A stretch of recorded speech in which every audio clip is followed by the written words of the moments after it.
mismo, ayaw na pong magpa-hospital, pinapatanggal na po yung oxygen niya dahil wala na pong ikakabayad. Isipin nyo, malalagutan ng hininga dahil wala na po siyang pambayad sa oxygen. PhilHealth, ano bang remedyo dito? Pwede bang, is it still possible na hindi nyo ituloy ang pag-transfer na ito? Or Secretary Recto ang makakasagot po dito.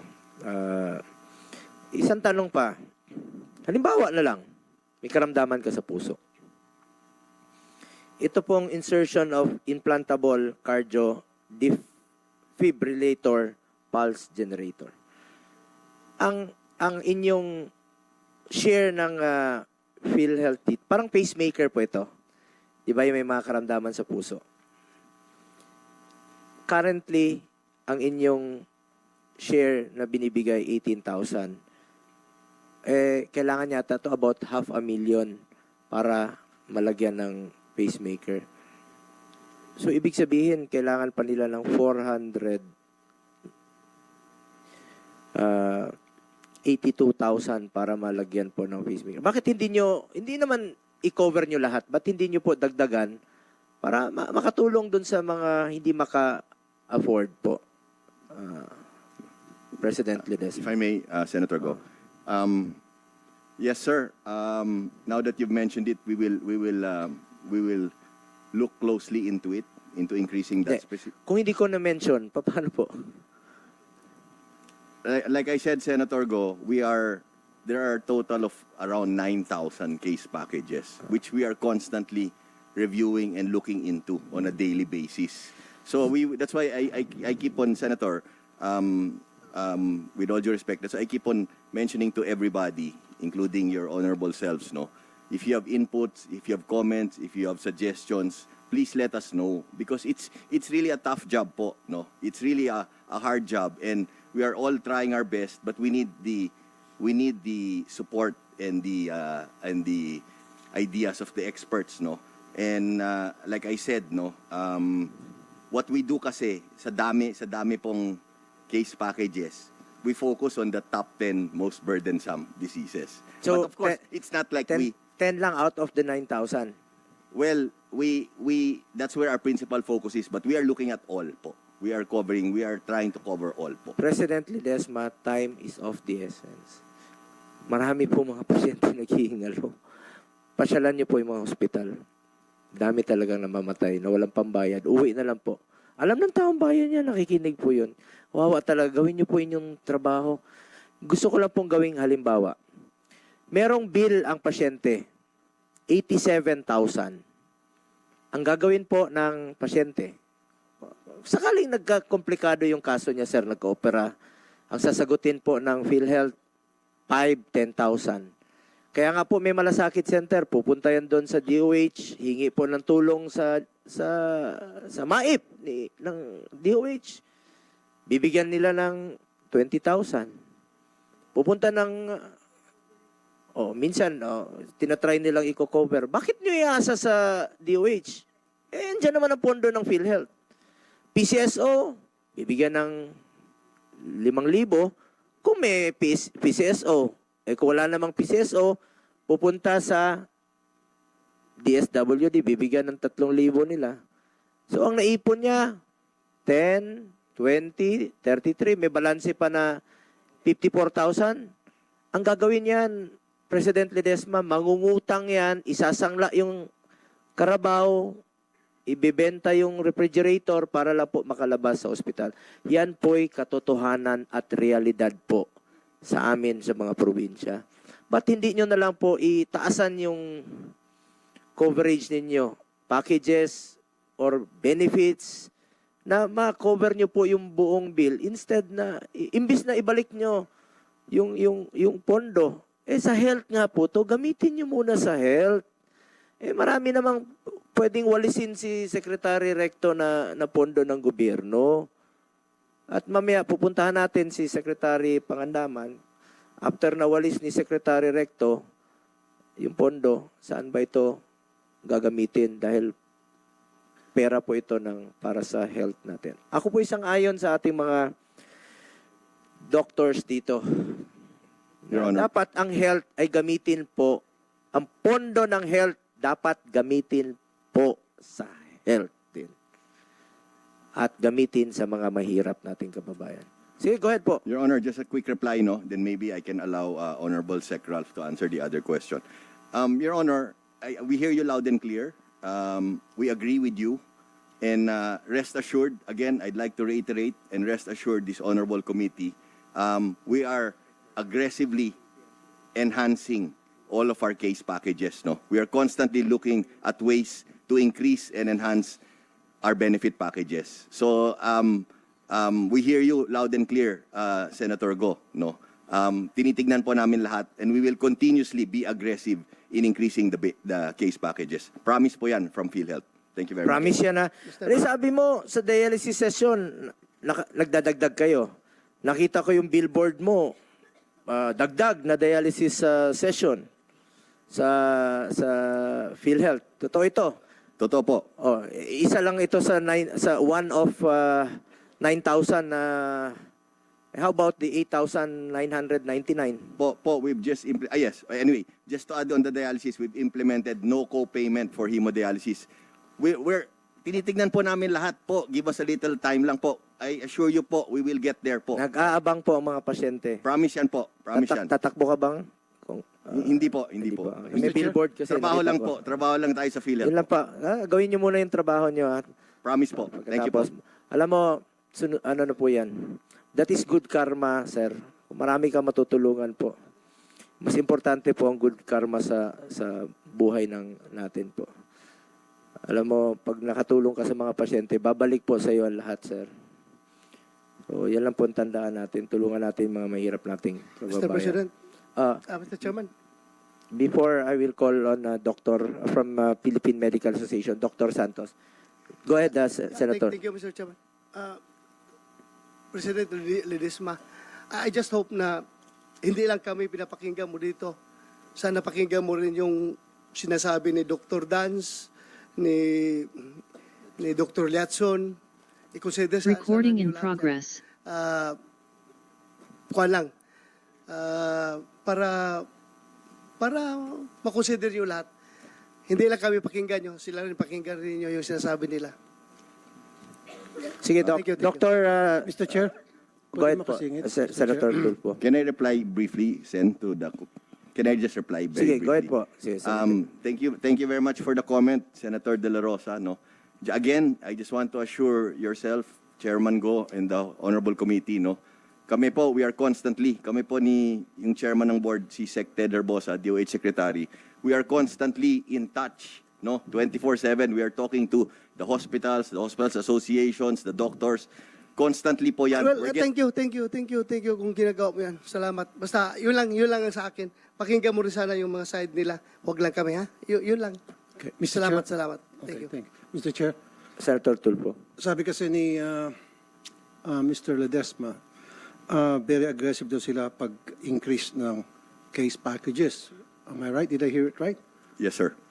Yes, Your Honor. Bakit wala kayong preventive care package? Meron lang kayo certain lab test. Dapat meron kayo yung preventive care. Ibig sabihin, executive check-up, dapat libre yan. Mas mura kasi kung nakatuon ng pansin ninyo yung preventive care.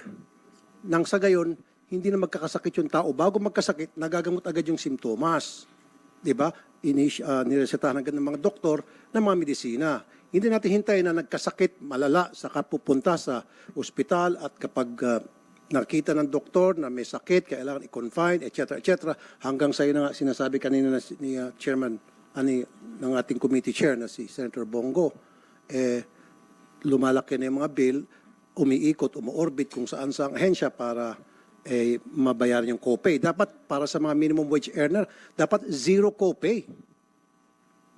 Yes, sir. Can I answer, Your Honor? Mr. Chair? Yeah. Thank you very much, Senator Tulfo, for the excellent question. No, we have this consulta program. No, this is a primary care program, and basically po, we believe in the saying, as what you just said, no, an ounce of prevention is better than pounds of cure, no. So this Consulta program, we have free checkup po, 13 laboratory and 21 medicines po, no. And also regarding this, it's just recently we increased the capitation rates. Dati kasi po for public it was 500 pesos, 750 po for private. We increased it now to 1,700 because of the, you know, yung inputs at comments na dumadating sa amin, no? Kaya in-increase po namin yan. But rest assured po, Honorable Senator Tulfo, no, and Honorable Chair Go, and other honorable senators of this committee, we are looking very closely po at primary care. Prevention, very, very important po sa amin yan po. Rest assured po. How Thank you about very- zero copay? Especially sa mga minimum wage earners sa mga senior citizens. For government po, Senator Tulfo, no copay po for government. No, even sa private dapat. Pag napunta sa isang private hospital, dahil siksika na sa government hospital, napipilitan itong mga maliit nating kababayan pupunta sa private hospital para magpagamot. Meron ako nababalitaan na gusto na magkaroon ng magpa-angioplasty dahil kailangan talaga gawin yun. Malalaman-laman nila na malaki pa lang kanilang copay, umatras na lang. Yung iba, umaasa lang sa gamot-gamot, sa mga herbal-herbal, and then wag ka later on, na-stroke, namamatay. Noted po, Senator Tulfo. Actually, titignan namin yan, pag-aaralan po namin yan, yung sa private, no? But yung sa hemodialysis po, no copay na po kami, no? But titignan po namin yung sinabi nyo, yung suggestion nyo po. We will look closely into that na yung sa private po. So dapat sa zero copay. Yes Yun ang po. request ko. Yes po. Okay. Thank you po. Senator JV. Mr. Chair, tanong ko lang, one of the features of the Universal Healthcare Act is to strengthen the preventive side. Nagaya na nabanggit po ni Senator Tulfo at ang ating chair, Senator Bongo, Senator De La Rosa kanina, nagmamahal kasi, no? Not only for the family but also for government itself pag nag-progress na, no? Kaya nga yung preventive side. Tanong ko lang kay Chairman Ledesma, President Ledesma, ilan po ang nag-avail ng konsulta package natin? Kasi sabi natin, dapat palakasin natin yung preventive side natin, no? Para to save money, not only for the family, but for the government as well. Nagkaroon ba tayo ng enough information campaign that everybody, all members, all Filipinos are now entitled to free consulta package, yung annual check-up, lab test, and everything? Medyo nagkukulang kasi ang, Mr. Chair, ang kulang talaga ng gobyerno natin. Ang dami na natin programs, but we are short of information. Yun lang po. Sige, tanungin natin si... Thank you. Thank you, Sen JV, for the question. No, like I said, no, ever since I joined in the last few years, we're really aggressively pushing and improving this Consulta program. It's actually a very good program. No, now to show you the increase in the numbers, maybe ito Sena, sorry. So, for the year 2024, currently, this is the Consulta status, Sena. Ang accredited providers for government, we have 2,338. For private, we have 350. So, ang total is 2,688, no? And ang registered beneficiaries for 2024 is 22.57 million, no? As against 2023, it was at 21.69 million. And 2022, 14.29 million. I hope that answers your question, Senator JV. Ilan lang nag-avail? Ang registered beneficiaries po for 2024 year to date is 22.57 million. Consultant, nag-avail of the consultant package. Yes po. Beneficiaries po. Yes po. Yes, Your Honor. Anyway, also, I'll just take advantage habang si President Sure po. Ledesma. Sure po. We have to adapt to the situation. No? Siyempre, being the chair, being the sponsor of the Universal Healthcare Act, wala naman naka-project po siya ng pandemic that will strike, no? That will come.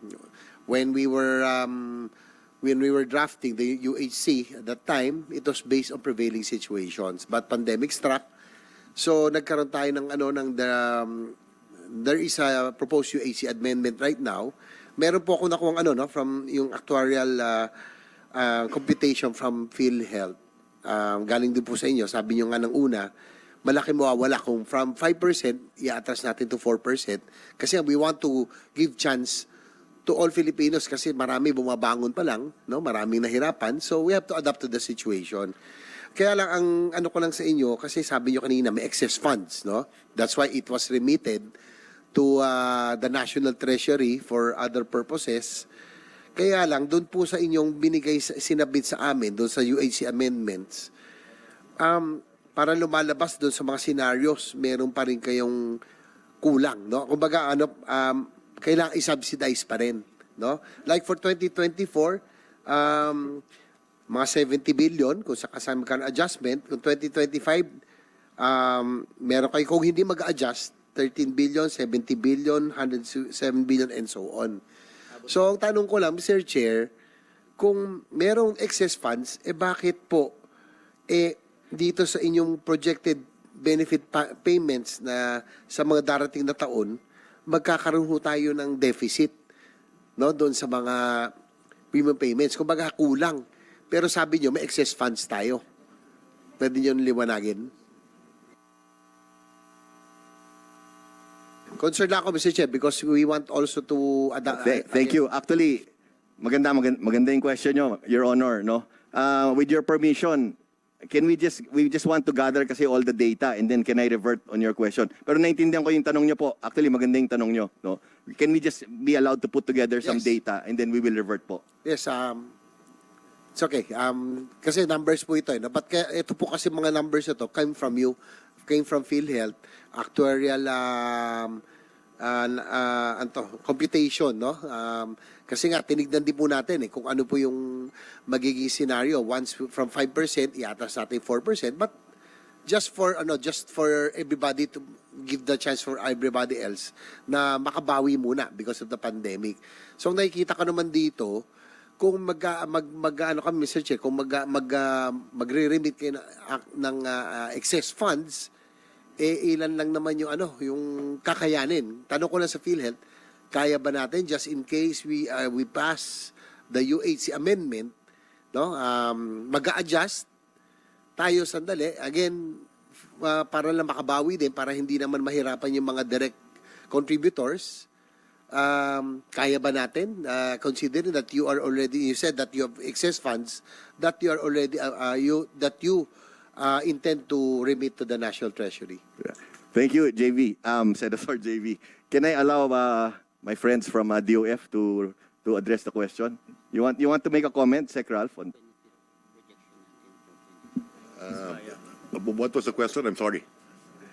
My question to PhilHealth Secretary Ralph is that in case we approve the UHC amendment, adjusting the rates, again, for everybody else to be given the chance to recover from the pandemic, everybody is still recovering, if PhilHealth can afford, no? Kasi they say that they have the excess funds right now, and but we will definitely from 5% adjustment to 4%, meron mawawala, no? But can PhilHealth shoulder the said adjustment? To answer your question straightforward, yes, susunod kami sa utos ng Kongreso. And if I may, with the permission of the chairman, can I present one slide on a practical note so that we have a better understanding of the finances of PhilHealth and at the same time what the reserve fund is all about? And paano ba kumita ang PhilHealth? Bakit ba naging 500 bilyon ang pera ng PhilHealth? Kung titignan natin itong Recording slide in na to, progress. kung titignan natin itong slide na to, pag tinignan mo yung 2019, magkano ang total income? 154 billion. Magkano yung total expenses? 149.9 billion. So kumita ng 4.6 billion. 109 ngayon yung members' equity. Ito more or less yung reserve fund na sinasabi. Okay? So makikita mo medyo pantay yung income at expenditure. Okay? In 2020, naging 158 ang gastos, 128 yung expenses. Umpisa ng pandemic na to, mapapansin nyo, kumita ang PhilHealth 30 billion. So, nag-umpisang kumita ng malaki ang PhilHealth nung panahon ng pandemya. pag-uusap natin dito. Let's say, for example, total income 2024, pansinin ninyo to, 240 billion ang kikitain ng PhilHealth sa 2024. Ang projected expenses, 179. Kikita pa ng 61 billion. Dagdag sa 500 billion yan. Okay, now, paano ba dapat planuhin ito? Kung ang kinikita ng PhilHealth 240, more or less, yung sinasabing 9,000 case rate, more or less, dapat yung gastos yan, more or less, 240 din. Dahil kung lampas yung gastos sa kinikita, mauubos yung reserve fund. If I may lang, Yes, Secretary Recto. So, ibig mo sabihin, dahil nakalagay sa GAA, so this is legally. Yun po ang abiso sa amin ng OGCC, ng GCG, at ng COA. Hindi naman namin inimbento to. So, legal po ito. Ito'y utos ng Kongreso. Opo. So, legal po ito pag-transfer. Yes, yung DOF circular, sinusundan natin yung nakalagay sa GAA, doon sa unprogram section, nagkonsulta kami sa mga OGCC, COA, GCG, at sinasabing legal. So, kaya ako binalik lang sa practical point of view din. Opo. So, naniniwala po kayo na legal po ito? Opo. Legal. Hindi ko gagawin kung hindi ito illegal. How about morally? Morally, yung pagbigay ng 600,000 trabaho, potentially, at yung paglago ng ekonomiya, palagay ko, moral na moral yun. In fact, kung may trabaho ang tao, kaya niyang bayaran yung kanyang kalusugan. Kung walang trabaho ang tao, hindi niya mababayaran. Naniniwala Hindi ka ba makakontribute na sa PhilHealth? Opo. since meron pang pondo na 500 billion ang PhilHealth, Opo. sa tingin mo, ginagawa ba nila ang kanilang trabaho? Ako naniniwala ako sa leadership ng PhilHealth. Alam ko kung ano yung mga reform na ginagawa nila. Kaya naman bumagsak yung in 2023 dahil alam natin may mga health insurance scam. Maraming gayon, nung unang panahon pa. Kaya palagay ko, inaayos naman ng CEO natin, si Mandy Ledesma. Yung 9,000 case rates na pinag-aaralan pa nila, Opo.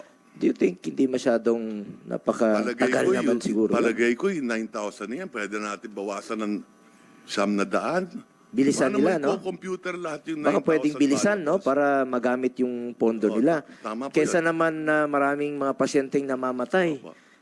Pwede Opo. naman pong gamitin I yung agree totally. pondo. At last question, Opo. kanina hindi po nasagot ito. Pwede bang i-spare ang PhilHealth, yung health funds? Pag inutos ng Kongreso, gagawin namin. Kung ano man ang kautusan ng Kongreso, gagawin namin. Dahil Or, kayo Mr. Chair, ang kinatawan ng taong probably siguro si Secretary Ralph is here. Mr. Chair, being the principal sponsor, alam ko ng principal author po, no, ang ating Nagkatulungan secretary. tayo nun. Nagkatulungan Paggawa. tayo. And I'm confident that with you at the helm, you will make sure that the AC ay talagang it will be for the until we realize the full implementation that you are there to make sure that the funding will not be hampered, no? Yes, that's correct. That's ang correct. ano lang nga siguro inaano ni Mr. Chair na is it possible that yung pong excess funds na makukuha, for example, para lang for our assurance that it will also be used. Ganun yun yung mga health experts kanina. For health, possible ba? Pwede ba na ma-earmark na talagang whatever funds it will be also used for As much as health possible, programs, as or much as health possible, projects? that is what we are doing. In fact, yung unang pinaggastusan na nga, yung health workers, Correct. yung utang ng gobyerno. Baka pwedeng gamitin. Sabi nyo nga kanina, no? Andito si Secretary Pangandaman. Yung 90 billion na kinuha sa PhilHealth, 89.9 billion. Ang tanong natin dito, kung saan ba ito gagamitin. Nabanggit na po kanina na speaking of HEA, gagamitin raw po sa HEA. At pinagmalaki na po kanina ni Secretary Recto na bayad na raw po ang HEA, yun pala hindi pa po na nababayaran. Pwede ba nating marinig si Secretary Pangandaman na sa sinabi po ni Secretary Recto na bayad na po ang HEA pero marami pa rin pong nagsisigawan. Baka hindi pa po nare-reconcile ang inyong record. between DBM at ng DOH dahil hindi naman po ganun kabilis yan, no? Yung proseso. May proseso po yan. Pero according to Secretary Recto, bayad na po ang HEA as far as the Department of Finance is concerned, no? Pero tingnan natin ang DBM kung nabayaran na ba nila ang HEA. Dahil yung 20 billion is para daw po ito sa HEA out of the 89.9 billion na pinabalik na pondo po ng PhilHealth. Gusto nating marinig ang ating DBM. Ma'am, few questions lang po, no? Saan po gagamitin itong 89.9 billion mula sa PhilHealth? May listahan na ba kayong saang proyekto po ang balak gamitan nito? At kasama na ba rito ang 20 billion para sa HEA nating mga kababayan? Good afternoon po, Mr. Chair. Paano po? Sunod-sunod po yung tanong, pero unahin ko na po yung tungkol doon sa HEA po. Kung maalala niyo po, nagkaroon po tayo ng hearing 2 months ago that you requested us po, the DBM and the DOH, to coordinate and fast-track po, if possible, yung release po ng balance ng ating health emergency allowance. So, when we got, at kung maalala din po natin, binanggit ko din po doon kung saan ang possible source ng ating HEA allowance po na balanse na kailangan po nating bayaran. Nabanggit ko po noong hearing na ang isang posibleng mapagkukunan po ng HEA allowance na kulang po ay ang program appropriations. At binanggit ko po din po nung mga panahon na yon na ang unprogram appropriations po according to our General Appropriations Act at sa special provisions na meron po mga priorities na nakasulat po doon kung saan po natin pwede ilabas at ipondo yung unprogram appropriations po. Una po doon sa listahan ay personal benefits po. So kinukonsider po natin na ang balanse natin para sa mga health emergency allowances ay under personal benefits po. So without po, naka-receive po ang Department of Budget and Management ng certification from the Bureau of Treasury and without po na-trigger po yung paggamit ng unprogram appropriations. And we received po sa DOH yung request nila para po doon sa balanse. And we acted on it po dahil po ito po ay naipangako namin dito sa inyong komite po 2 months ago, Mr. Chair. With that, the DOH requested an amount of more than 27 billion. So the Department of Budget and Management under SARO number BMBB 24005-240 dated July 5, 2024, as well as the corresponding cash requirement issued under NCA BMBB 20-24-009106 to cover the payment for public health emergency benefits allowance of eligible healthcare workers and non-health workers was charged against the purpose number 7, Public Health Emergency Benefits and Allowances. So with that po, nailabas na po namin noong July 5 yung cover, yung SARO po, at yung NCA po para po ma-distribute na po yung balanse. Yung SARO po at saka NCA po ay naka-address po sa Department of Health dahil sila po ang mag-i-implement po ng distribution ng mga balanse po para sa health allowance. Okay, klaro lang po, Secretary Mina. Magkano na po ang na-release ninyo na SARO? 27,453,233,268 pesos. Pag upo mo, President Ledesma, maraming pondo ang PhilHealth. Am I correct? Sabi ni Secretary Recto. Yes po. Ang laki ng pondo. Marami po. O ngayon, pwede naman palang bayaran ng HEA. Ba't pinantay nyo pa ng 2 years? Di ba? Hindi, ibig ko sabihin, pwede naman palang magwalis si Secretary Recto ng pondo. pambayad sa hiya. Ngayon, antayin mo pa ng 2 years na itong mga... With the permission, Chairman ko, ngayon lang kasi lumabas sa General Appropriations Na Act pwedeng na gamitin. pwede namin gawin ito. Secretary Recto, let me be clear with you. Yes, sir. Yung sinabi mo kanina, kung utusan po kayo ng Kongreso, pwede nyo naman pong gawin yan. Kayo po ang implementing arm. Kayo po ang executive. Kayo po ang pwedeng gumawa ng paraan dyan. No? At naayon lang po sa batas. Ito naman, halimbawa, itong sa PhilHealth natin. Bakit hindi nyo na lang po atasan? No? At bago nyo kunin ang pondo ng PhilHealth, 2 priority po ang dapat nyo unahin. Maaari ba na dagdagan nyo pa ang mga dagdagan nyo po yung case packages ninyo? Sobra-sobra yung pondo nyo. And baka pwedeng i-reduce nyo po ang contribution ng member. Malaking tulong po yon sa mga mahirap. Dahil ang hirap pong bumunot ng contribution. Paano nalaman ng Pilipino ngayon? Ang laki pa pala ng pondo ninyo, tas bunot sila ng bunot. Alam mo, 1,200. Ang sakit nun, ha? Ang sakit nun. Tapos makikita nila, may 500 billion pang PhilHealth. Tas ngayon, wawalisin lang po ng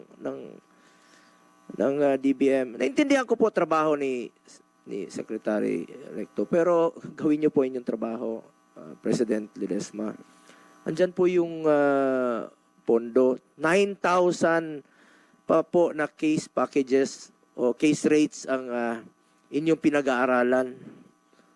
Hirap ba yun ipatupad, President Ledesma? Can I respond, Senator? Sabi nga niya, may computer naman, aralan niyo, pwede na to. Gamit.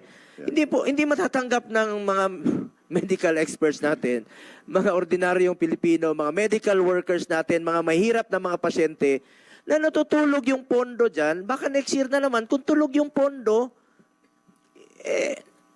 kukunin na naman po ng Department of Finance dahil sobra yung pondo ninyo. Can I respond, Senator? Sige po. Yeah. Thank you, Senator. To your three questions, no.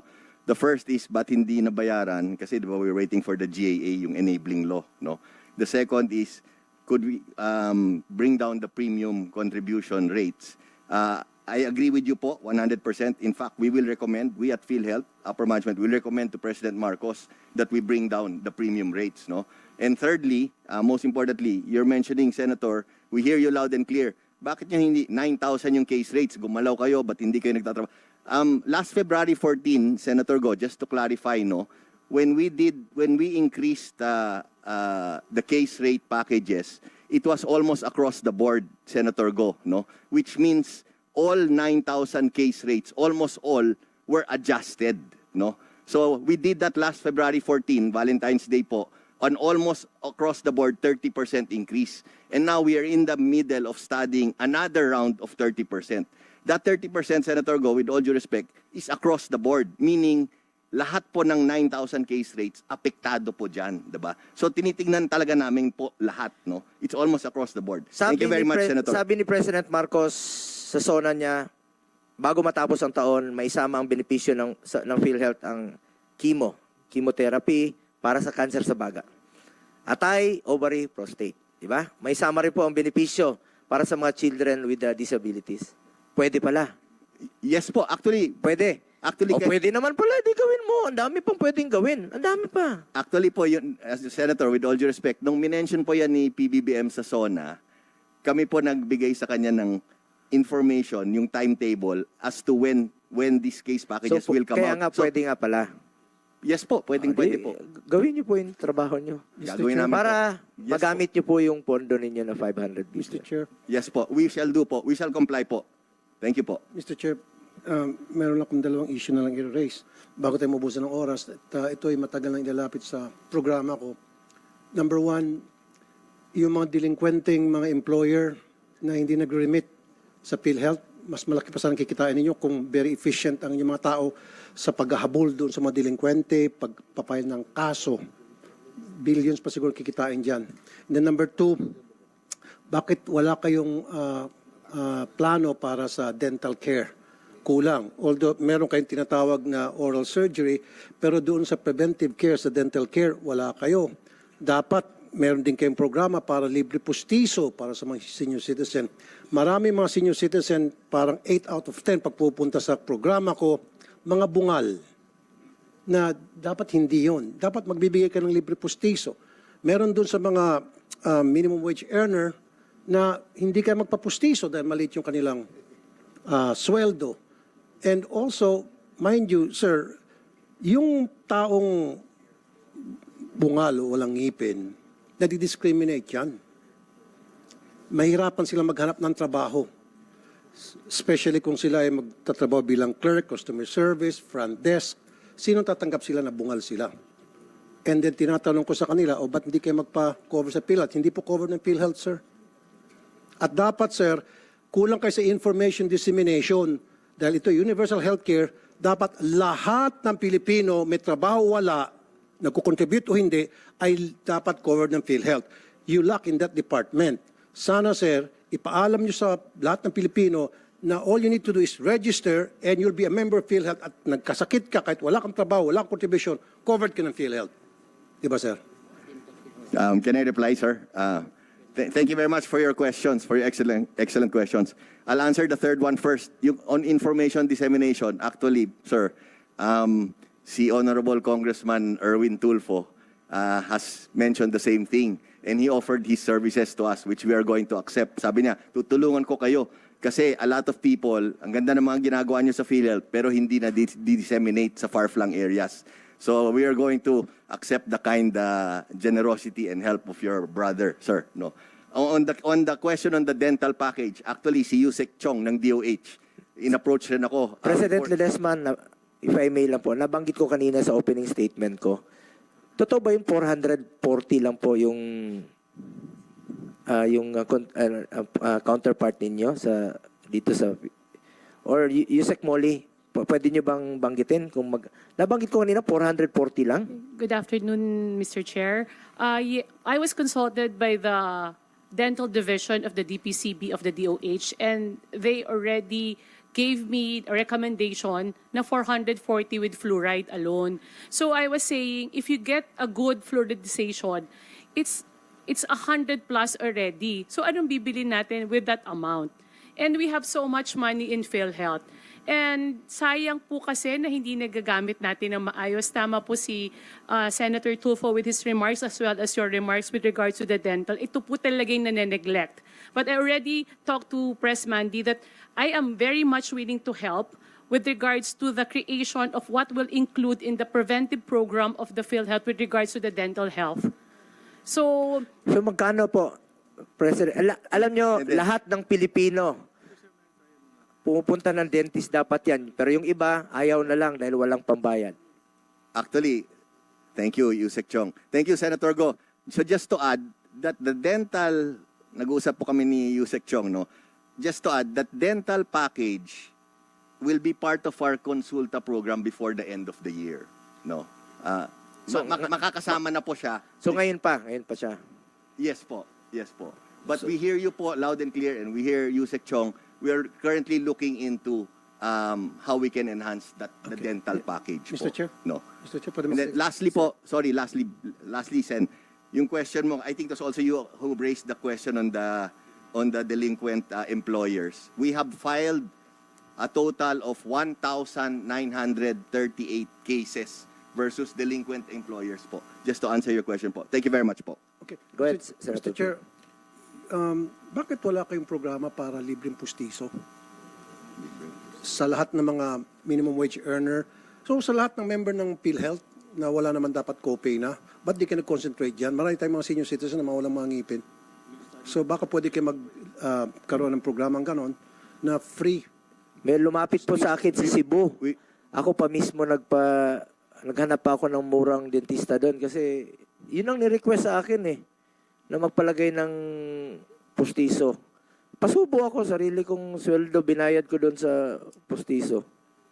Again, Honorable Senator Go, Honorable Senator Tulfo, we hear you. We will study it. We will include it po. Thank you. Promise po yan. Give us a little time. Thank you. We will study and include it po. Isa pa po Salamat po. yung preventive dental care, yun sa mga teeth cleaning or prophylaxis, wala kayong ganon. Preventive dapat, meron kayong ganong klase mga programa nang sa gayon, hindi na kailangan pambunutan ng ngipin at yung mga nasisira ng ngipin ng mga Pilipino. Senator Tulfo, if I may, that the prophylaxis, yung cleaning po, kasama, when we include it in the consulta program in the year end, kasama na po siya. Nandun na po siya. It will be included po. Starting when the year ends, it will be included sa consulta program namin po. Thank you, Mr. Chair. Thank you also po. Mr. Chair. Balikan natin si Dr. Santos kanina, no? Hindi pa siya nakapagsalita. Good afternoon po. Salamat po sa From pagkakataon namin. Philippine Medical Association. From the Philippine Medical Association po, Dr. Hector Santos Jr. I'm the current president of the PMA. And we would like to thank the August body for accepting us here, inviting us. Unang-una po, salamat po dahil natalakay itong issue na to. Among the Philippine Medical Association, the doctors, over 100,000 doctors po yan. And together with the coalition of some of the healthcare providers, no, mga dentists, medtechs, and nurses, midwives, and pharmacists, nakiisa ho kami sa pag-uusap nito dahil nabahala nga kami na yung 89.9 billion, meron na ho kaming ngayon nakukuhang explanation pero kulang pa ho sa aming pananaw na ito ho ay illegal na maalis sa PhilHealth. Sana nga po, katulad ng inyong binanggit honorable senators, no, na sana maibalik ito at pangalawa, gamitin ito para sa serbisyo. Natutuwa rin naman ho kami sa mga nakaraang mga buwan sa pamumuno ni President Ledesma na itaas na ho yung antas na mga RVS o yung relative value unit at naitaas naman ho yung bayad. Pero sa aming pananaw din ho, kulang pa rin po. No, at sinabi nga nyo, meron kayong mga Z packages at mostly for the top 10 na problema. Pero marami po talaga hong problema. Yung dialysis, tsaka na ho natin ano yun. Dahil yung 4,000 na binibigyan nyo ngayon, kahit 156, lumalabas po ho sa aming computation, kulang pa rin po. Kaya meron pa rin yung out of pocket na ngailangan ng mga pasyente. Ganon din po ang sana nung naisip namin yung HEA na butit na na-release na po ng Department of Budget Management, hindi pa nga lang ho nakakarating sa mga bulsa mismo ng mga nangangailangan nito at na nararapat na mabigyan na sana ng mabilis na proseso upang maibigay na ho ito. At hindi namin matanto kung bakit yung HEA, kung ito ay nalagay sa GAA, bakit hindi iba hong pondo, hindi magagaling, dapat yun sa PhilHealth magagaling. Sana ho sa ibang pinanggalingan na po ito. Sa mga doktor po, marami rin ho dyan tumatanggap na lang ng promissory note at in the end, pag na-discharge yung pasyente, yung binayad ng PhilHealth mostly would go to the hospital para to cover naman their expenses. So marami rin sa mga doktor, kahit sabihin yung no balance billing, wala talaga na hong sinisingil yung mga doktor dahil ho, pinaunguna muna namin yung mga expenses sa mga hospital. Ganun po ang aming pakiramdam na sana po yan, may balik yan sa serbisyo na ibibigay ng PhilHealth. Tinawag nyo rin po yung mga senior citizens na kailangan po. At sana lahat nga po ay membro na ng PhilHealth. Kami ho sa mga doktor, even after age of 65, senior na po yan, nag-retire na sa practice yung iba at yung iba naman, last retire na, nagbabayad pa ho kami ng PhilHealth. Yung 5% na ho yan, babayaran namin, otherwise, hindi ho kami magiging beneficiary or hindi ho kami maaring sumigil ng PhilHealth. So, sana, automatic kami member. Pero ang PhilHealth, hindi ho kami bibigyan ng mga aming sisingilin na professional fee, yung mga konsulta at lahat, kung hindi kami PhilHealth member. Kasi kailangan raw magbayad kami ng aming contribution, even after the age of 65. Kadalasan ho yan, 5% nga ngayon yung sinisingil na. Sana may babaho yan, yung contribution na ho to. Lahat po nito, sa aming pag-uusap ng mga coalition, sana may independent body who will see to this handling of these funds, no? And we'd like to thank the Senate for hearing us on this one. Salamat po. Mr. Chair, Salamat po. Mr. Yes, Mr. Chair. Meron lang kung gusto talang klaruin yung sinabi ni Mr. Ledesma. Did I hear it right na pinag-isipan nyo na magiging zero copay na maging sa private hospitals na na-admit ng mga mahirap na kababayan, especially senior citizens and minimum wage earners. Zero copay, ibig sabihin walang out-of-pocket magagaling sa kanila. Hindi na sila kailangan pa manlimos sa mga politiko, pumunta sa PCSO, sabi nga ni Senator Bongo, pumunta sa DSWD, pumunta sa Malasakit Center. Dapat they don't have to do that. Kaya nyo ba? Kaya nyo? Yes, yes po. You heard it right, Senator Go, Senator Tulfo.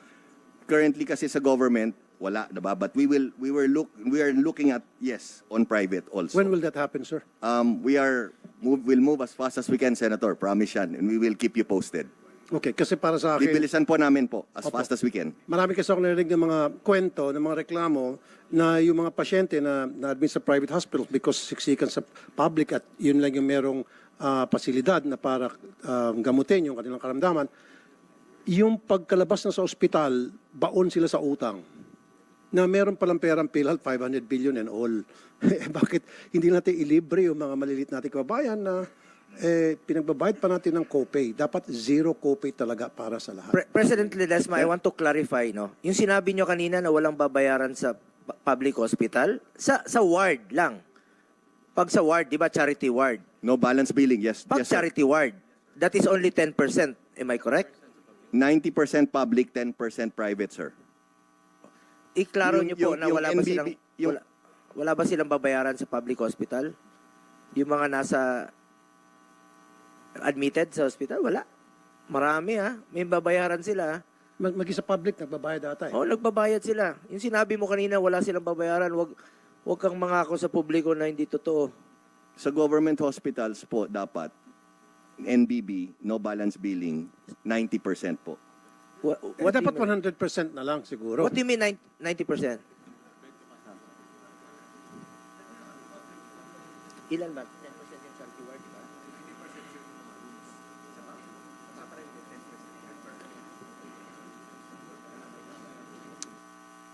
Makasigit, Mr. Chair. Mr. Ledesma, gusto ko pa rin ma-add, yung mga medisina...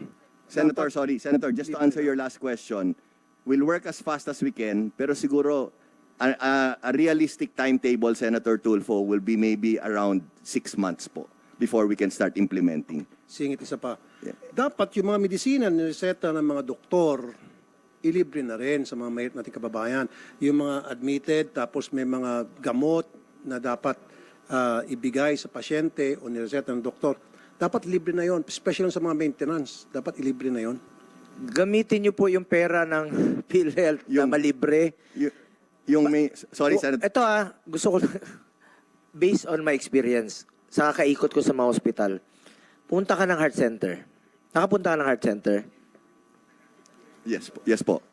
Nakapunta ka na? Yes po. Ba't marami pa rin humingi ng tulong doon sa mga billing nila? Kung pumunta ka ng PGH, pumunta ka sa mga government hospital, marami pa rin humingi ng tulong sa billing nila. Hindi talaga totally libre. Pakisilip naman po, President Ledesma. Okay po. Dumaan ka ba sa pagiging mahirap? Yung totoo lang, honest answer. I don't think so po. Yun lang I'd like pala. to think we've been financially Pasyalan nyo blessed lang po. po as President ng PhilHealth. Puntahan nyo yung mga hospital kung hindi ka ba dumugin doon sa mga hospital billing. So, subukan nyo lang po. Samahan kita. Actually, Senator Go, if I can get clarification from SecTed, kasi when I mentioned nga kasi sabi ni SecTed, hindi masyado mataas yun. SecTed, maybe can we just, for the committee, for the honorable committee, can we just clarify on the NBB and on the public and the private side? Thank you. Maraming salamat, Mr. Chair. Yung no balance billing po, ito po ay para sa ating mga poor or indigent. Sa lahat ng pampublikong ospital ng Department of Health, yung 87 po na pinatatakbo bilang with funds coming from GAA, ito po ay merong medical social service. Yung medical social service ang nag-i-evaluate sa kapasidad para magbayad. Ang lahat po ng may hirap, pag na-evaluate dun sa class C yata yun, libre yun, no balance billing yun. Ang magbabayad para sa kanila ay PhilHealth at yung GAA appropriations ng MOE na every year tinataasan naman ni Secretary Pangandaman. Alam ko, tinaasan na naman niya sa NEP. So, mali din yung sinabi ni Professor Dance na PhilHealth lang ang nagbabayad ng individual-based care. Yung taxes po natin na inilalagay natin sa government hospitals ng DOH at yung sa government hospitals ng LGU, yan po ay ginagamit sa individual-based care. Pag sila ay mahirap, dagdag yan, so 40% lang yung sa PhilHealth, actually less than 20 pa nga actually dahil sa mahal ng ibang gamot at test. Ang karamihan yan ay yung GAA na ina-appropriate para sa maintenance operating expenses, MOOE, at yung PS, kasi wala namang professional fee ang doktor sa gobyerno. So yung sweldo nila, yan po, pondo po yan. Ang sumasagot sa individual-based care ay ang national government po. Kayo po, yung Senado at ang Kongreso na nagbibigay ng pondo sa aming mga pampublikong ospital para magbigay ng serbisyo. Ang PhilHealth, yun lang, may support value lang siya. Pag mahirap, yun ang no balance billing. At hindi naman lahat, karamihan naman ng nagpapatingin sa aming government hospital, government employee din.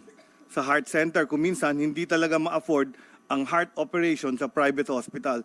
So ang only option nila, magpa-opera sa heart center at iba pang DOH hospital na kaya gawin yung angiography or open heart surgery. Pero may bayad pa rin. So yun yung gusto nating mangyari sa End of the day, billing pa rin ang pinag-usapan dito. Executive Director Aventura, sa inyo, sa heart center, di ba maraming nagpapabypass sa inyo?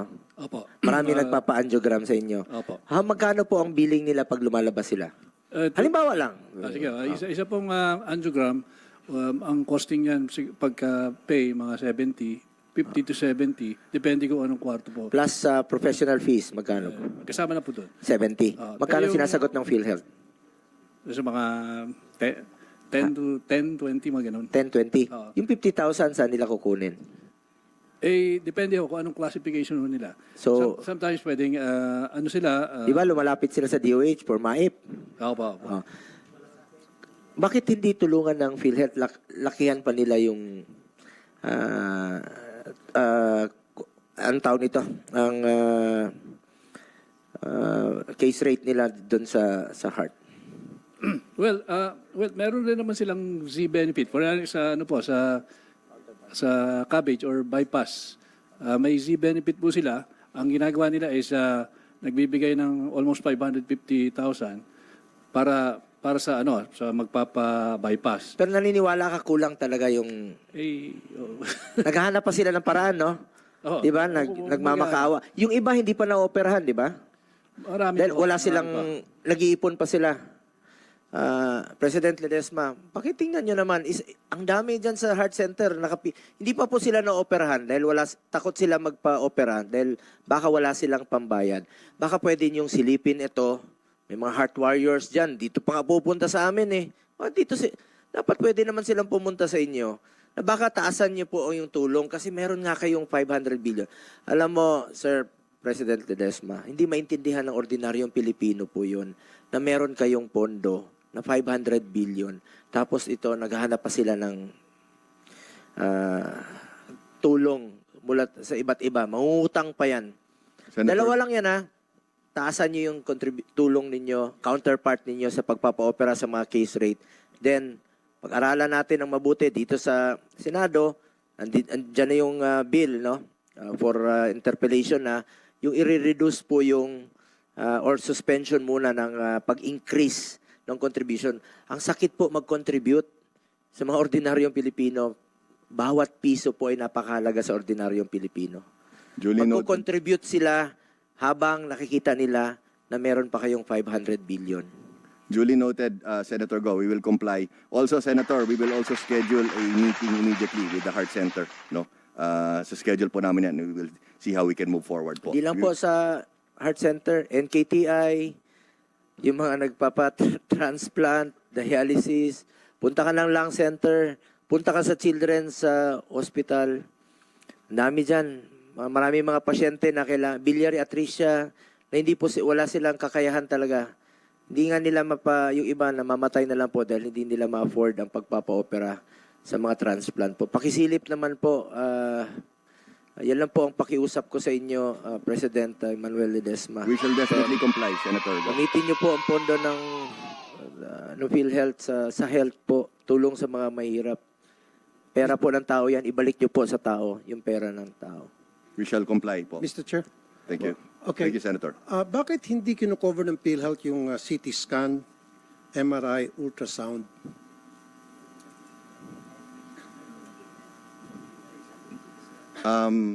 Senator, we're currently reviewing yung sa outpatient, no? Outpatient nga. Halimbawa, nirekomenda ng doktor, yung sabi mo konsulta program, pupunta sa doktor, sabi ng doktor, ganito yung symptoms mo. So kailangan dyan, pa-ultrasound kita o pa-CT scan kita, pa-MRI. Ito kasing madalas inilalapit sa mga politiko, inilalapit sa amin. Na dapat hindi na nila kailangan pang pumila-pila, magmakaawa, kumatok sa pinto ng mga politiko para matulungan sila sa mga ultrasound, CT scan, and MRI. Meron palang 500 billion na excess or pondo. Noted, Senator Rafi. Pinag-aaralan po namin yung mabuti. And We're looking closely into that po. Kailan po mangyayari po yun, sir? We will move as fast as we can po. So gusto ko, sir, by next year, libre na po ito para sa mga mahirap nating kababayan. Yes, sir. We will work as fast as we can po. So ayoko na po may kakatok. Although hindi ako nagreklamo, gustong-gusto ko makatulong. Pero bakit pa sila kailangan kumatok? Samantalang talagang libre dapat yung para sa kanila. Hindi na kailangan pang pumila o maghanap ng politiko na mabait, na tutulong sa kanila, etc. So dapat PhilHealth na mag-provide noon. Sige so po. next Most year, likely po, by next year po, we Libre will na focus on the indigents po. Yes po. Thank Yes you, po. sir. Thank you. Welcome. Mr. Chair. Thank you also, sir. Gusto ko lang pong pakinggan muna rin natin, sandali yung opinion ng ating mga former board member ng PhilHealth, si Al Cabaling. Go ahead. Good afternoon to all.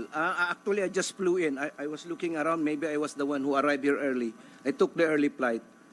A lot of this, what we're talking about, especially Tulfo and si JB, Senator JB, natumbok nyo naman yung lack of information. And I could reduce it to incompetence. Sir, ba't parang Tulfo lang tawag mo sa akin? Parang bastos ka ata. Sorry, sir. Sorry, Senator. Sorry, Senator. Please address everybody, Mr. or Secretary or... Mr. Hindi ko po sinasadya, Senator. And Senator Bongo, Mr. Chair. Tumatama kasi yung sinasabi nyo na mayroong lack of information. Marami na kasing na-improve ang PhilHealth na benefits. Kami mismo sa board, alam namin na talagang hindi alam ng mga tao na mayroon na palang ang daming benefits na increase. This happened in 2023. In fairness kay Ledesma, at saka nung pumasok si Ted, maganda ang nangyari. The U.S. Secretary. Dapat sir, nasa military ka kasi tinatawag mo ng family name ng mga tao rito. Doktor ba kayo, sir? Are you a doctor? Nasanay lang kasi ako kay Secretary. Galing ka ba sa military? No, nasanay lang kasi ako kay teacher ka ba, sir? Secretary. Hindi Please po. respect people here. I'm sorry, I don't mean it though. Huwag mo lang tawagin ng mga family name yung mga tao rito, family name basis. I'm sorry. Galangin mo sir, mag-mister ka sa mga tao rito. Secretary, Director. Yeah, I don't actually mean it, Mr. Thank you, sir. Mr. Thank you, sir. Senator and Thank you. Rapi Tulfo, Senator Rapi Tulfo and Senator Bongo. Mr. Chair, Go ahead, we Senator. only have 10 minutes. Ano na tayo? Yes. Plenary.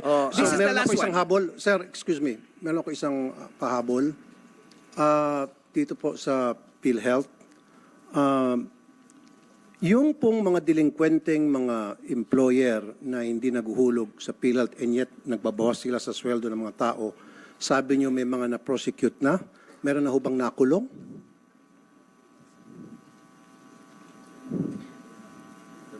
Gusto ko po dapat may nakukulong. Kasi po, karamihan pupunta sa akin, mga mahirap nating kababayan, mga sa construction, kaltas ng kaltas yung employer nila para sa PhilHealth and yet hindi hinuhulog sa PhilHealth pag nanakaw ang tawag doon. So dapat may makukulong at may masampulan man lang. Meron ba? Wala. Sir. Senator, my understanding is meron na pong mga na-convict po. Wala pang nakukulong, meron na pong na-convict. But what we can do, Senator, we can send to your office, your honorable office, all the details. Gusto ko po sana bigyan nyo ko ng listahan ng mga nakulong na. We will give, yes po, we'll give you the list, the detailed list po, no? And then also po, if I can add po, kasi I think you were saying that there's 10 minutes left. Po, anytime any of this honorable committee needs any information, updates, comments, suggestions, just let us know po. We can come to your Salamat. President Ledesma, Thank you, sir. kailan nyo ba i-recommend sa Pangulo na ibaba ang bayarin o ang premium sa PhilHealth. I-recommend nyo ba? Actually po, yes. Well, especially after this very nice hearing po that just happened, we will do it immediately po. As soon as early as this afternoon, I will convene our team and we will recommend for a reduction in the premium rates, contribution rates to President Marcos po. Opo, dahil Immediately po, to answer your question. bawat piso po ay napakahalaga sa ating mga kababayan po. Yes po. Mabigat po yung contribution na yan. Tapos makikita nila may natitira pang balanse. At balikan ko lang po ang DBM no at ang DOH. Please lang, nadirito po ang ating mga healthcare workers bago po matapos. Kukontinue pa natin tong hearing neto no. Ano ho ba ang plano ng DOH? Paano nyo po i-release ang 27 billion sa mga healthcare workers? Paano nyo masiguro na mapunta ito sa kanila? At paano nyo masisiguro na walang maiwan at walang healthcare workers natin ang hindi makakatanggap ng HEHEA? Dahil according to Secretary Recto, na-release na po sa inyo, no? So nasa DOH na po at sa DBM ang bola. At yun po ay pang-apat na natin na hearing po ito. Ang sinasabi nyo, i-reconcile nyo po ang inyong record. So marami pa rin nagsisigawan, HEHEA, kahit saan ako pupunta. Ganun po rin ang sinisigaw nila. So, pwede bang marinig ng ating mga healthcare workers ang kanilang HEHEA? Marami pong nakikinig ngayon. At saan ba pwedeng magreklamo? May grievance sa board ba tayo na ayon sa batas at Section 8 of Republic Act 11712? The DOH shall issue guidelines on the creation of an ad hoc grievance board that will receive, investigate, adjudicate and recommend actions to arrive at settlements of complaints related to the failure of granting of benefits. The DOH shall also create regional ad hoc grievance boards in the DOH regional offices. Meron ho ba silang pwedeng lalapitan para hindi po sila kahit saan mananawagan sa kanilang HEHEA na alam naman natin na services rendered po ito, pinagpawisan na po nila. Mr. Chair. Go ahead po, if I may Ronald Ronald Ignacio. Ito po isa sa ating parating nagpa-follow up talaga, nananawagan. At gusto ko pong hindi po tayo titigil. You have the avenue. Yung itong committee ito hanggat hindi totally mabayaran po. At tayo makikiusap muli sa ating DOH at DBM na bilisan po. Good afternoon po, Senator, and it's nice to be here po for the fourth time. Distinguished head of agencies, good afternoon, and lahat po ng resource persons po right now. Thank you nga po na pagbigyan po ulit po kami dito. With regards po dun sa sinabi po ni Secretary Ralph po kanina po, nabayad na po yung mga HEHEA. Sadly po, Secretary, hindi pa po bayad. Katunayan po, meron po kaming monitor po na 244 facilities, including po our official members po sa UPH-UP. And mix po ito ng hospitals, diagnostic centers, and LGU-controlled hospitals po, na hindi pa po nakatanggap ng HEHEA. Hindi po gumalaw yung HEHEA dashboard nila. Po. And katunayan po, nandito po yung presidente po ngayon ng Union ng Cardinal Santos, na naghihintay pa po sila ng 20 months po ng HEHEA po nila na hindi pa po bayad. Meron din po ang Manila Medical Center, 18 months pa po yung hinihintay nilang HEHEA. De Los Santos Medical Center, nandito din po, 18 months pa din po yung HEHEA ang hinihintay. Lourdes Hospital, 18 months po, as well as San Juan de Dios, 20 months. Kung titingnan po ninyo, Senator, Secretary Amena, ito din po yung mga numbers na binabanggit po namin since 2 months ago pa po. And thank you, Senator, Secretary, nagawan niyo po ng paraan. We thought na next year pa po namin. And thank you na nagawan niyo nga po ng paraan na may bigay yung 27 billion na hinihintay na HEHEA ng mga healthcare workers. Ngayon po, tanong ko po sa inyo, Secretary, ano po yung magiging implications? Now, we heard the very informative presentation of Dr. Dance with regards to the PhilHealth funds, Ano po yung magiging implication po ninyo na now that we have suggestions po na ibalik po or itigil po yung transfer ng funds dun sa PhilHealth, ano po magiging implication dun sa HEHEA naming mga healthcare workers? And at the same time, Very nice to know po. We just have to make sure. Sabi nga po namin, we remain vigilant hanggat hindi po namin natatanggap sa mismong mga bulsa namin, mga healthcare workers, yung pondong yon. At the same time, kung maalala po ninyo during the inauguration of President BBM, June 30, 2022, sinabi po niya that time na for the healthcare workers, for the nurses, there will be changes starting tomorrow.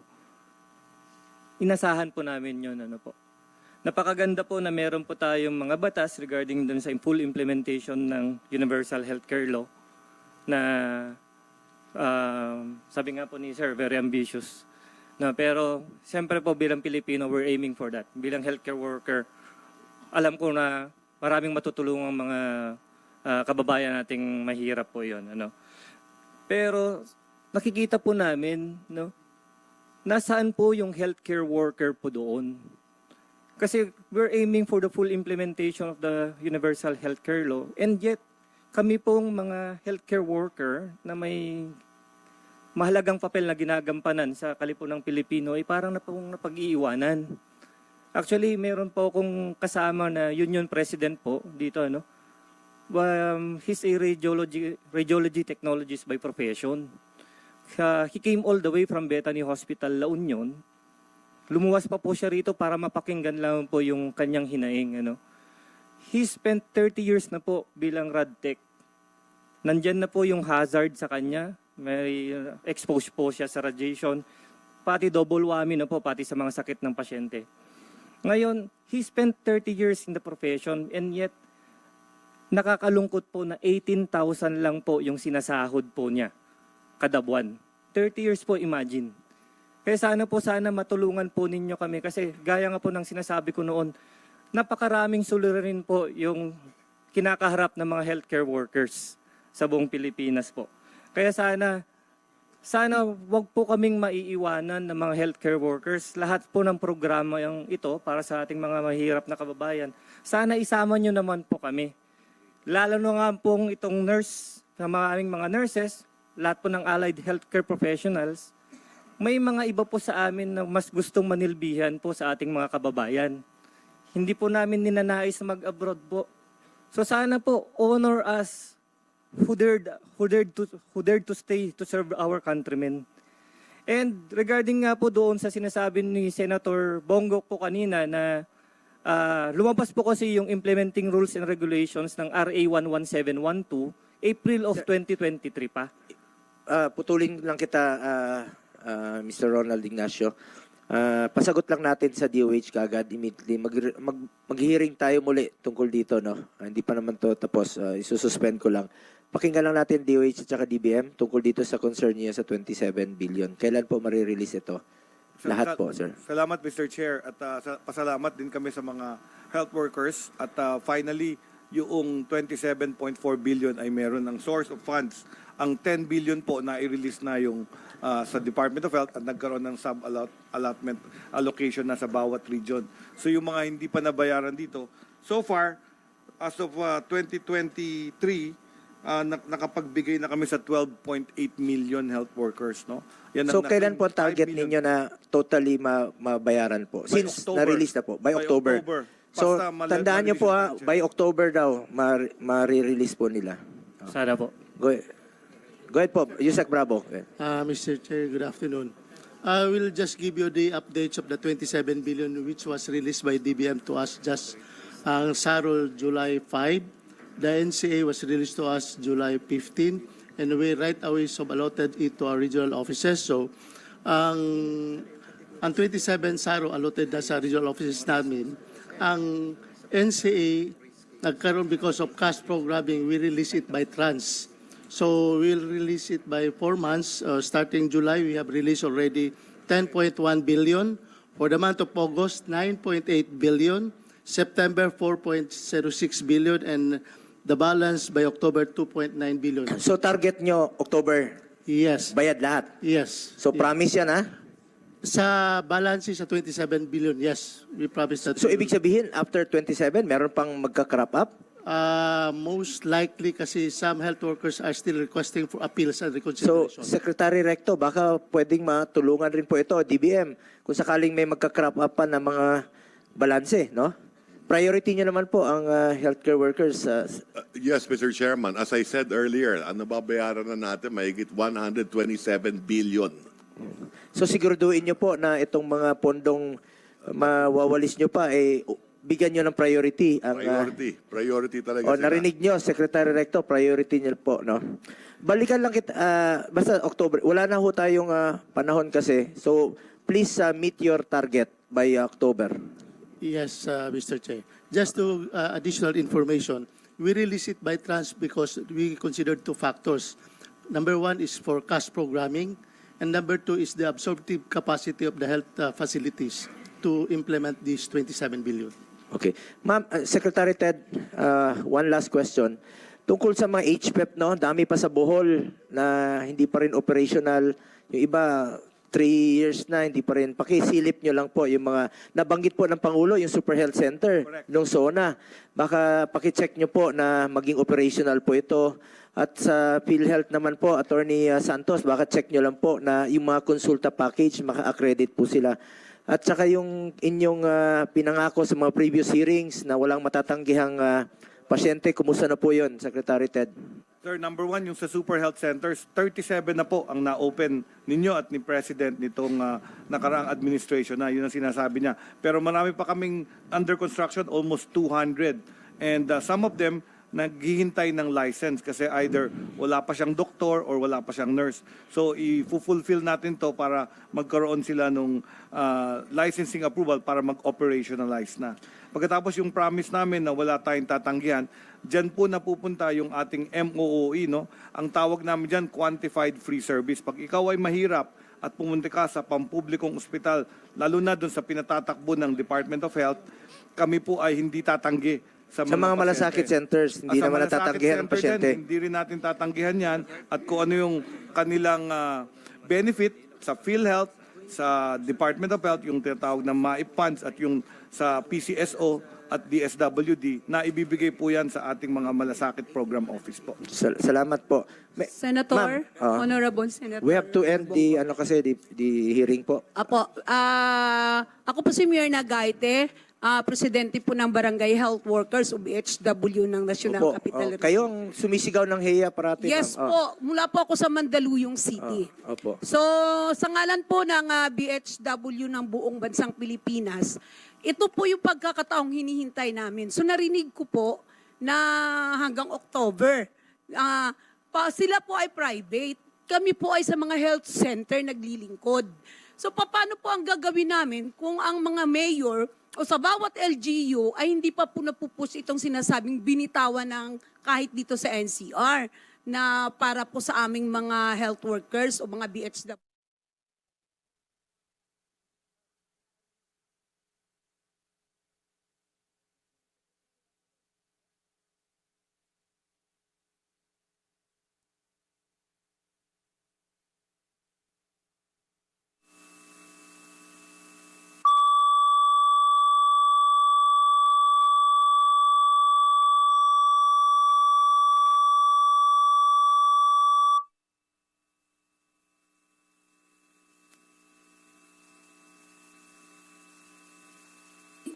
Meron tayong mga BHW na hindi isinama kahit na naglingkod. Patay na po ang ibang health workers. Ang tanong nga po namin, Senator, Kayo ba yung sumigaw doon sa Mandaluyong? yes po, sa itaas. Papatulong rin tayo matulungin niya Secretary Abalos. Secretary Herbosa, baka pwede niyo pong tingnan to ng mabuti. Marami po mga BHW ang hindi pa po nababayaran. Kasi di pa po isinasama po ng kanilang municipal health officer.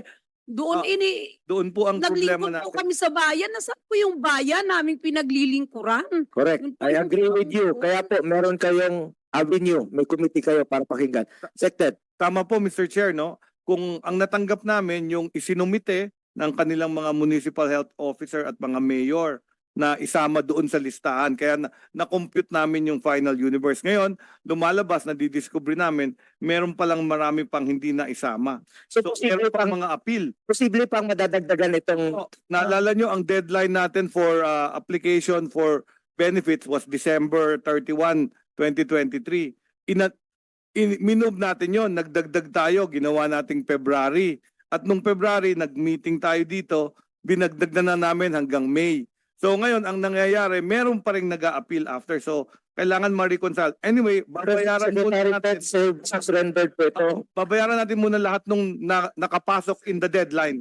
And the rest, tatanggapin ko, as I said in the last meeting, mag-appeal lang sila sa So Department mag-assign po kayo. Yun po yung sinasabi ko, may grievance board dapat nalalapitan sila.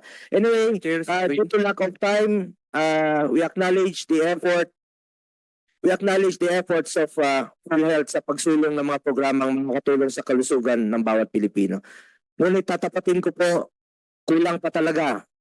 Please lang, magtrabaho pa po kayo. Pagpatuloy at pag-igihan niyo pa po ang inyong trabaho, kalusugan po ng bawat Pilipino ang unahin niyo po parati. Marami po sa mga kababayan natin ang hindi nakakatanggap ng benepisyong medikal sa mga ospital. Marami po mga pasyente ang nangangailangan ng tulong natin, ng tulong ninyo.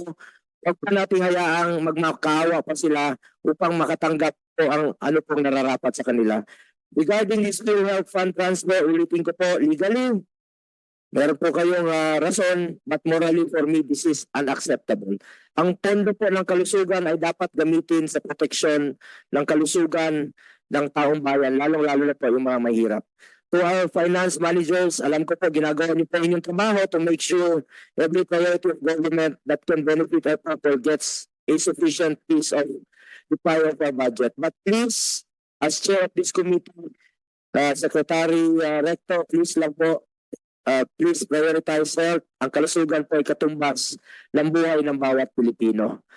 Anhin pa po ang damo kung patay na po ang kabayo. Anin natin ang excess funds na gagamitin para sa anumang priority projects kung patay na po ang Pilipino. Sa issue na ito, dapat isaisip ng PhilHealth na ang pondo po ng kalusugan ay dapat ilagay sa mga programang tsak na makakatulong sa mga Pilipino. Lalo-lalo na po yung mga mahirap. Lagi niyo pong unahin ang kalusugan ng Pilipino. It is your mandate. It must be your priority. Further, we will continue to monitor the developments on the matters discussed in this hearing. Patuloy nating tututukan ang pagbibigay ng HEA. Patuloy po nating, hindi po ako titigil dyan hanggat matapos po ito at mabayaran kayong lahat. With this hearing is hereby suspended. Salamat po. Thank you, Senator. Thank you, sir.